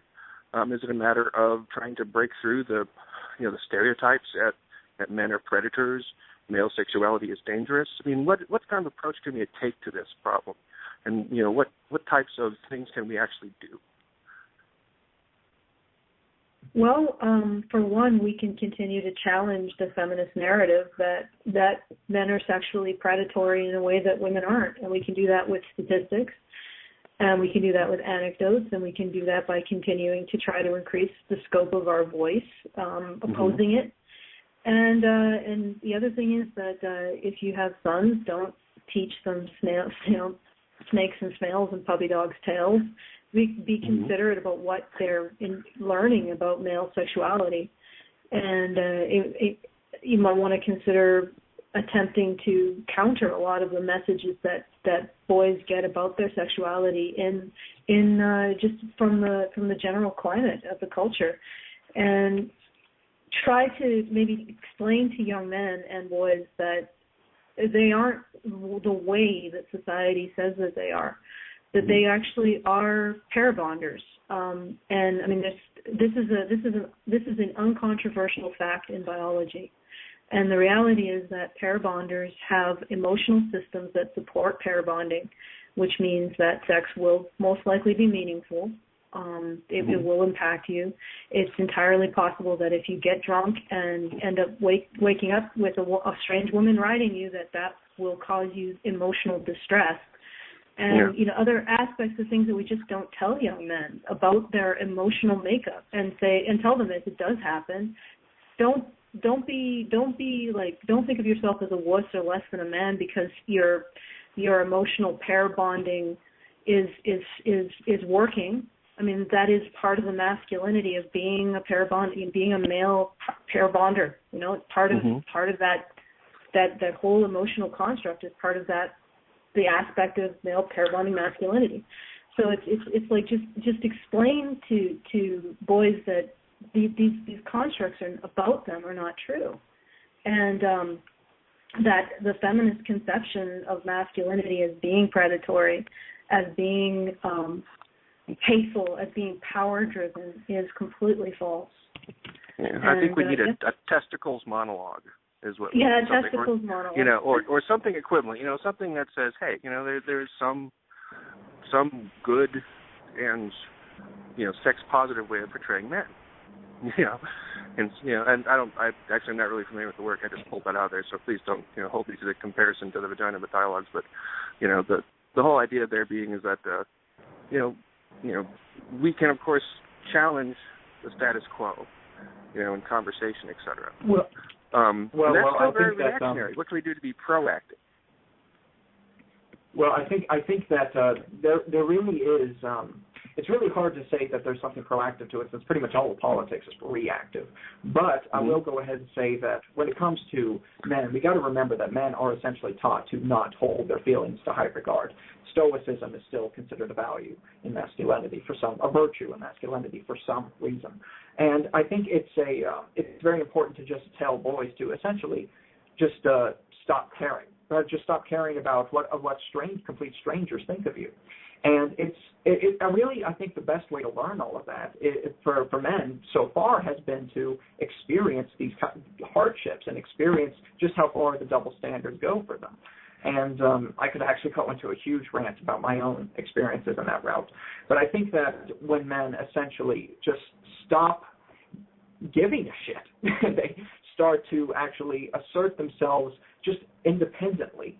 If you were to imagine kind of a map in your head where people asserting themselves kind of pops up as little dots all over the map, eventually it just spreads. And really, I wish there was a way to expedite it, but the only real way to do it is just to tell people, care about yourselves. I just wanted to point out real quick, you had mentioned the idea of the testicle monologue. One of our regular listeners, Nefanor, actually did something similar to that, and his video touched on quite a number of the same topics that we have been talking about, the differences in the perceptions of male versus female sexuality. It was called the Fleshlight Monologues, and it's on YouTube. If you look up the Fleshlight Monologues, you'll find it. Yep, that is the Fleshlight Monologues by Nephinor. And speaking of Nephinor, you are on the air. Wow, talk about a segue. I get pimped right before I put on the air. Well, we're nothing if not sexually objectifying you, Nephinor. Oh, thank you. I actually wanted a couple things to go back to. You were talking before about the old cultures and how the female sexuality was demonized. Actually, there's a literal personification of that, and Karen, you got so close to it, the succubus, which was a female demon that came in and sucked the life out of men through sex. Yes. Well, but that was countered by the incubus. Yes, but that was the male version of it. The male version of the demon who came and impregnated women with baby but demons. You rarely heard about the incubus. You heard about the succubus, though, because the succubus was also supposedly the reason for nighttime emissions of men. Oh, yeah, well, because women never have those. Oh, well, they do, except there's just not the same degree of evidence. So. Well, true. It's just a little moisture in the bed. Mm-hmm. Well, it's really not a little moisture in the bed with women. It doesn't even hit the bed. So, it's all good. There's just no... Depends on how good it was. There's no... Well, no, even I think, no matter how good it is, it really doesn't generally hit the sheets. Just the viscosity prevents that. So, if and that's the other thing, much information, then there you go. But. And the other thing I wanted to talk about was when you had mentioned, that I actually mentioned in the video, was the fact that in terms of what it is and why female sexuality is so empowered is that females own sex, and rape itself is a stealing of the sex from women. And that's why, in a way, when you look at it, that's exactly how they get away with raping men and not getting punished for it, because they are giving him something. They're giving him their sex. It's okay, though, because it doesn't matter if he doesn't want it. You're just not supposed to look a gift horse in the mouth. Well, even if you're actually considering that she's taking something from him, I think I've made the analogy that she's given him a ride in a Lexus, and all she's shaking him down for is a chocolate bar, right? So, I mean, like, she's giving him something that's worth, tons and tons and tons, and in return she's only forcing him to pay, 80 cents, right? And that seems to be the attitude, is even if she's stealing his sexuality is basically the equivalent of shoplifting a chocolate bar compared to hijacking a Lexus. So exactly. Yeah. So there you go. But thank you for that, Nephinor. Thank you, and also thank you for a great video. And yeah, it was good. Yeah, we're going to move on to the next caller. Bree, you are on the air. Hi. Hi. Hi. I'm super excited to be on the air. Thanks so much for having me. I just wanted to discuss something. I've kind of been listening to the show, and one thing that I've noticed is that we talk a lot about male sexuality being entirely physical, while female sexuality is a lot more mental. And my insight on that, I may be completely off on this, but I view the consequences of sex being far more weight to the physical side for the woman and the mental side for the man. Because if you think about it, men, from the point of ejaculation, he becomes completely useless as far as biology goes, and in society, given that an orgasm is all we really expect out of a man. He loses control of his children. He loses control of the consequences, what she could say about him, what she could do to him after the point, and a lot of that is very mental. And so you have a sort of interplay of risks and rewards for both genders. Well, one of the things... sorry, go ahead, Sage. I think... No, Sage? Go ahead. No, it's okay. She can go ahead and say her point. Oh, no, I'm good. Okay, well, messing up. Okay, well in that case, I think that's an interesting insight. I would say again that a lot of times, just in my experience from watching other guys talk about their intent to look for relationships and all that, the desire for sex is again a desire for approval, and the desire for approval again can come with, of course, a change in obligation, a change in how society sees him. And I would say that in terms of biological usefulness, men pretty much retain the kind of a constant level of usefulness because, he can produce semen for the rest of his life, and in the event that he has sex, well, of course he can have sex again. So he pretty much remains just as useful. It just the real uselessness sets in when one gets too old to have potency. But I would say, though, that again, yes, I agree. The mental aspect of this, I think it goes in terms of, again, reinforcing a kind of a cultural codependency for men. But in terms of women, in terms of it being kind of having more physical consequences, I would like to actually hear more of an elaboration on that because that's actually kind of an interesting insight. So I'm going to yield that to you. Well, okay, I'm going to take that up actually because the physical consequences of sex for women were potential death, right? Like it was potential death in childbirth, a potential truncation of your genetic line, a potential end. Oh, yeah. All of those things. So, we have this idea that women are emotionally, they are more likely to invest emotionally in sex. They're more, when a woman has sex, it's all about emotion. It's all about, all of that. I don't think that's what the case is. I think that what happens is that when a woman invests unwisely in sex, she has extreme emotional negative consequences, right? When she realizes that she has put her foot wrong, she's done something, just not good as far as sex goes. That this is a huge trauma to her because of an evolved response to those huge physical potential consequences, right? And it's not just the risk of death. It's the fact that she's now on hiatus from her reproductive career for anywhere from 2 to 4 years, right?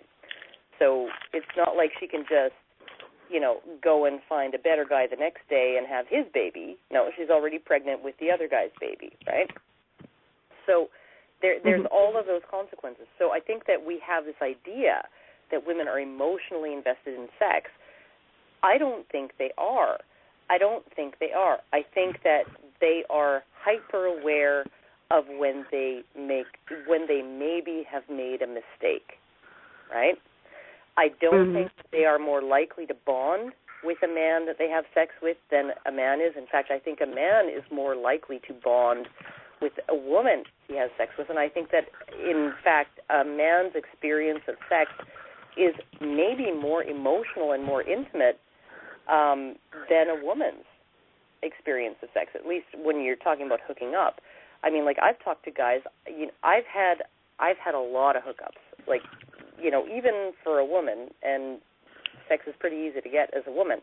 I've had a lot of hookups, a lot of casual sex, and every single man that I have had sex with has formed some kind of bond with me, some kind of emotional attachment. It's friendship, it's camaraderie, it's something. It's I want to still, even if we're not going to be a couple, I want to still have you in my life, right? I don't want to lose your friendship. I don't want to lose you, even if I choose that, we're not going to be together, right? All of those things, right? I think that men are more likely to bond because for men, the very fact that the reason why humans have become so successful and so prolific and so able to, populate the entire globe and dominate the planet, right, is because of father investment, right? And Bree, are you there? Yeah, I am. Okay, did you want to add to that? Those are such great points. You guys are so much smarter than me. But if I could just get some insight on the next, on the second sort of half of that, is that I feel like Mother Nature is a lot more fair than we give her credit for. I mean, there are consequences and sort of natural benefits of sex for both genders. But societally, we've created a system where essentially men pay to take the risks and gain the pleasures associated with sex, and women receive payment in the sense of engagement rings, of dinners bought, of dating, of all of that sort of all of those sort of rewards that women will get. Now, I don't usually like to phrase it in terms of commerce because I think there's a lot more associated with it. I think that people do generally emotionally care for each other, but feminists love to talk about women being bought, so let's take it there. If this is the case and women are being bought for their sexuality, why is it that we create this sort of very low-risk opportunity for women to be paid for sex, and they don't even have to pay up. They can get the ring, they can get the dinner, and then bounce, and if he tries to collect, he's rightfully in the wrong there. We never seem to complain that he's giving the dinners. We never complain that he's ponying up the dough for the diamond rings, and rightfully so, because what women can really complain, oh, how dare you offer me nice things, but we complain that he doesn't do it for free. And that sort of seems to be the whole basis of patriarchy. Yes, women and children first. Yes, men had to go through all of these terrible trials. Yes, men were sent to war, but they didn't do it for free. And so it's all invalid. So what you're saying is that because men expect something in return, which if you think about it, what they're expecting in return is a relationship, sex, and to have children. What exactly are women? I mean, women are getting the same things. They're getting a relationship, they're getting sex, and they're getting children. Except in women's case, they get something extra, which is really the problem. It's why would we think that women deserve anything extra? Like they're getting a man, they're getting sex, they're getting children, and they're getting a father for their children. Why do they need more? Well, and why are we punishing men for offering it? That's what's very frustrating to me. Yeah, as a woman, as I'm just like... At this point in time, if women didn't want to be bought, they'd just take themselves off the market. Right? They'd just say, not for sale. Well, I think what Bree is saying is that we blame men, or the idea behind feminism is that men did all of that they can just erase everything that men do. Getting a diamond ring for a woman, dying in a shootout in a movie for a woman. They can erase it all because men expect to get sex, relationship, and children. Well, that's the reality is that women are getting the same thing, so men are actually giving something over and above. And that is being used as saying that men are getting something when they're not. They're actually giving something. They're giving something of themselves to women, and that's not even acknowledged. And it's because feminists presume this position that women are giving something to men when they give sex, are giving something to men when they give a relationship, or giving something to men when they give children, when they're not. Or they're assuming that men buy women as their property. Yeah. Right? Even though women have a choice whether they want to sell themselves or not, whether they want that $15,000 ring or not, whether they want a marriage contract or not, whether they want alimony or not, whether they want child support or not. They have all of these choices. So it's not men buying women. It's men being forced to pay for relationships with women. Yes, exactly. And the situation is the real problem is that women expect this. But we're going to move on. Thank you, Bree, for that point. It was a great point. We're going to move on to Marcus. Marcus, you're on the air. Hello? Hi. Hi. I just had a comment relating to a book I read several years back. It's I don't know if you guys have ever heard of Think and Grow Rich by Napoleon Hill. No, I haven't. Well, Think and Grow Rich by Napoleon Hill.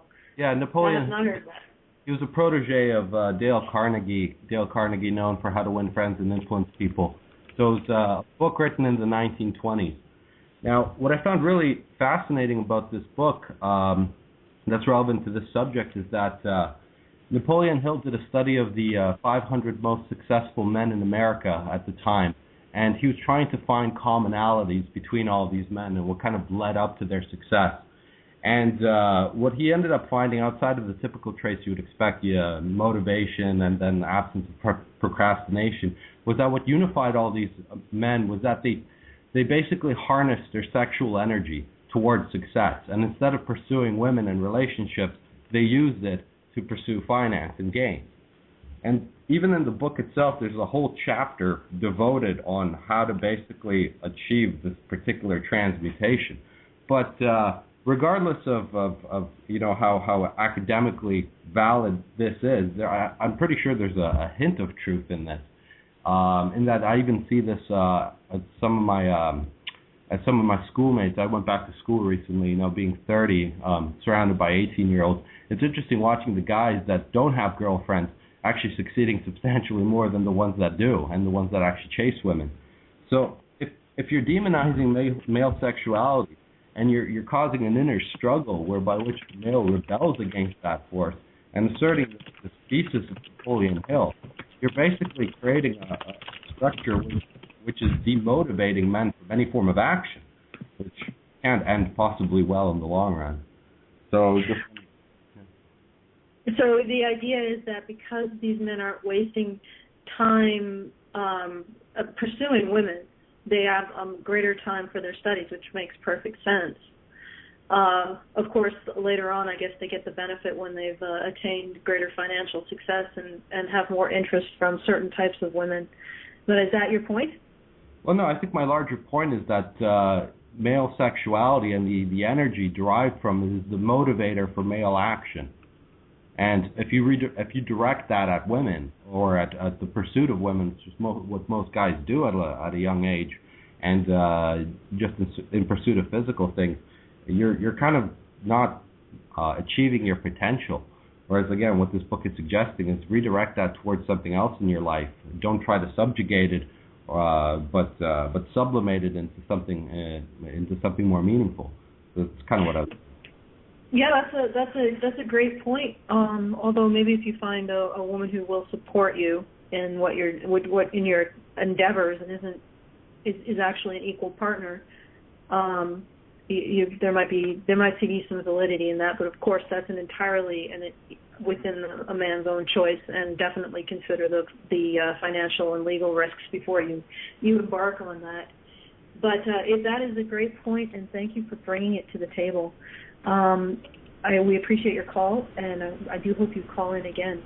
Sure, I'm going to try to get the last caller in, or actually the last caller who made it this long. BJ, you're on the air. Oh, hello. Thank you for having me on.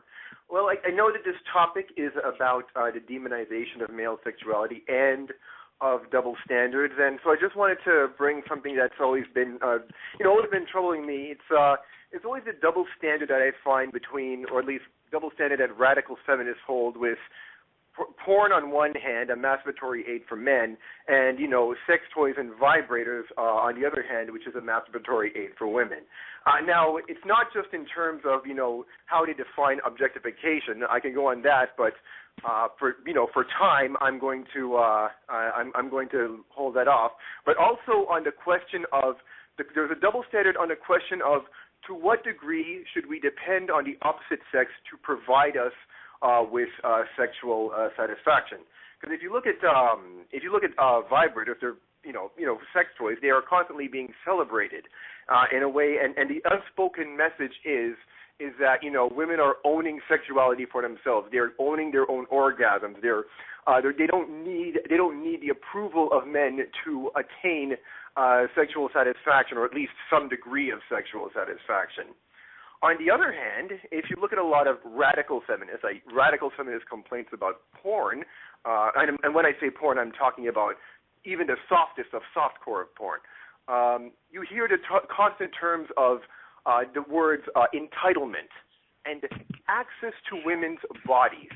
There is a message there that seems to state that if you derive pleasure, there is a message that seems to state that if you are deriving pleasure even from a woman's body, even if it's not even a real woman, you are somehow taking what does not belong to you or what you don't have a right to.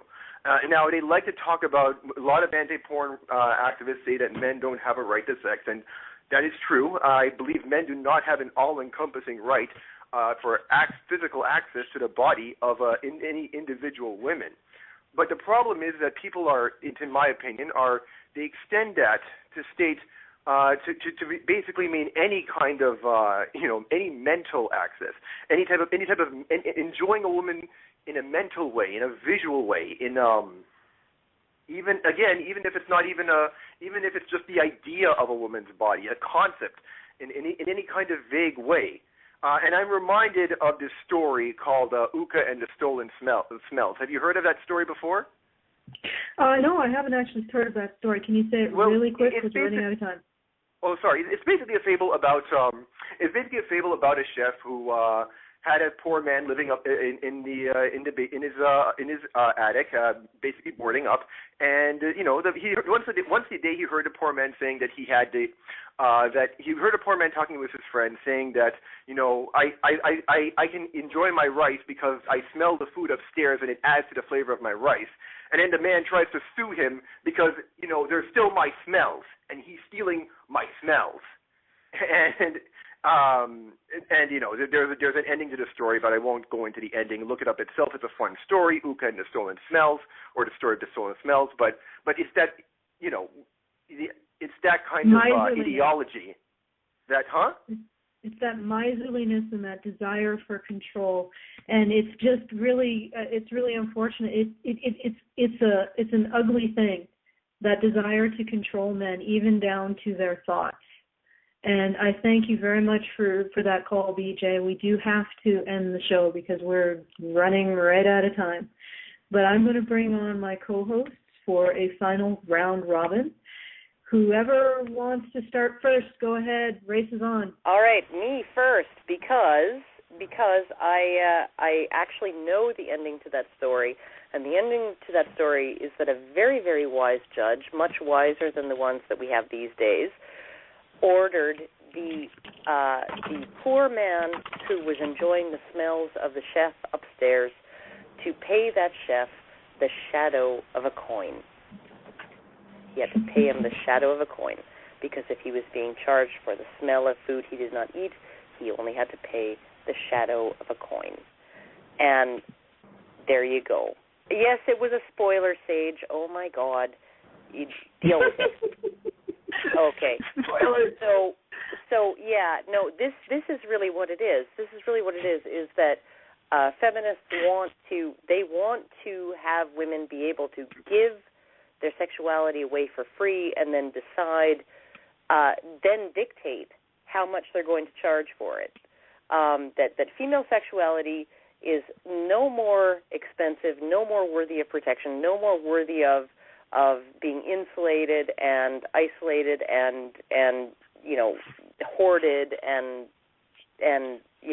all of that. And male sexuality, it's women are free to do whatever the hell they want, but they get to dictate the price, and sometimes they get to dictate the price after the fact.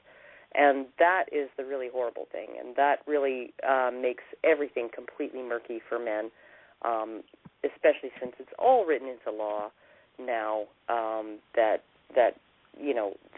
a lot of things that would not have gotten a man in trouble in the past will, and there's no hard and fast rules. So go ahead. Next.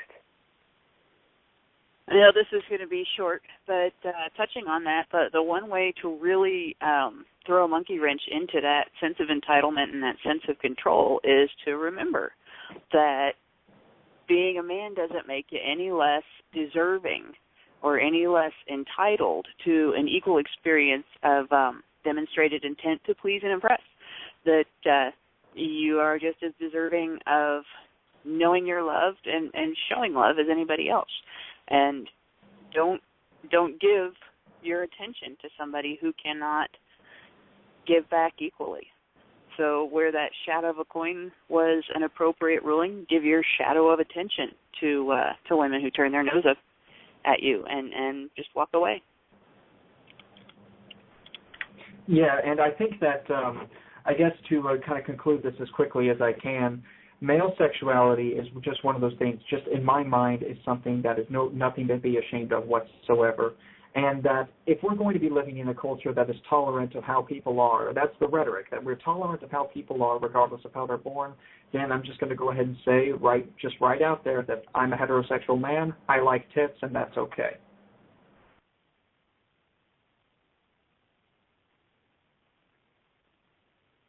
Thank you to my co-hosts, but it's that time again.